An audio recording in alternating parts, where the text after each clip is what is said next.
तो ये कहूँगा कि अभिनय सम्राट के निधन से शायद देश का अभिनय अनाथ हो गया। दिलीप साहब एक पूर्ण अभिनेता थे, एक ऐसी शख्सियत जिनकी बगल में चुपचाप कुछ देर बैठने से भी एक एक्टर एक्टिंग के बारे में बहुत कुछ सीख सकता था। उनकी फिल्में देखकर, उनकी एक्टिंग देखकर हिंदुस्तान का हर कलाकार, छोटे से छोटा और बड़े से बड़ा सुपरस्टार, एक्टिंग के बारे में बहुत कुछ जान पाया। उनकी एक्टिंग की छवि कहीं ना कहीं आपको हर कलाकार में देखने को मिल सकती है। वो एक्टिंग का सबसे बड़ा और सबसे महत्वपूर्ण इंस्टीट्यूशन थे। उनके जैसा पूर्ण कलाकार न कभी आया है, न कभी आएगा और न कभी आया था।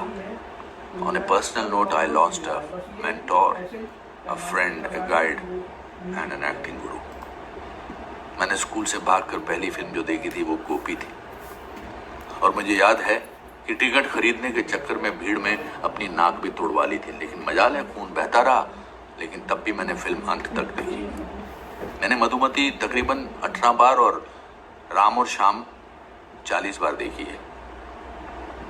फिल्म कर्मा के सेट पर जब उनसे पहली बार मुलाकात हुई तो मैं तकरीबन 1 घंटे तक उनको ताकता रहा, यहाँ तक कि सुभाष घई साहब मुझे किनारे पर ले गए और बोले कि भाई तू मेरी फिल्म का विलन है, ये दिलीप साहब को ऐसे प्यार से घूरते रहोगे तो मुश्किल हो जाएगी।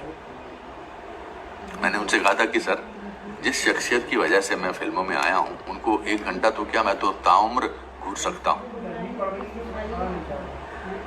मेरे पहले शॉट के बाद जब दिलीप साहब ने सुभाष घई साहब से कहा कि लाले ये तो बड़ा डेंजरस एक्टर आया, ही विल गो फार, तो मुझे लगा कि अब तो मुझे एक्टिंग का सबसे बड़ा पुरस्कार मिला है और अब मुझे दुनिया की कोई ताकत नहीं रोक सकती है।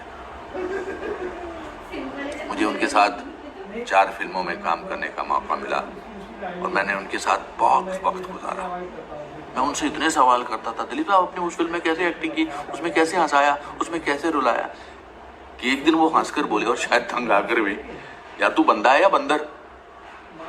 दिलीप साहब, आज आप शारीरिक रूप से हमसे दूर चले गए हैं, पर आप तो हिंदुस्तानी फिल्म जगत की आत्मा, और आत्मा अमर होती है।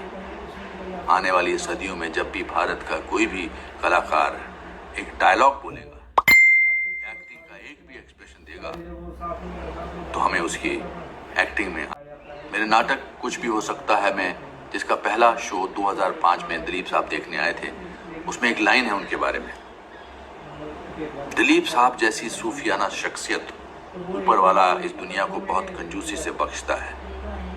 हम सब आपके मुरीद हैं। अलविदा और शुक्रिया Dilip Sahab. And Saira ji, a warm and affectionate hug to you. Nation is with you in this grief and in your sense of loss. सुहाना सफर और ये मौसम हंसी, हमें डर है हम खो न जाए कहीं। हो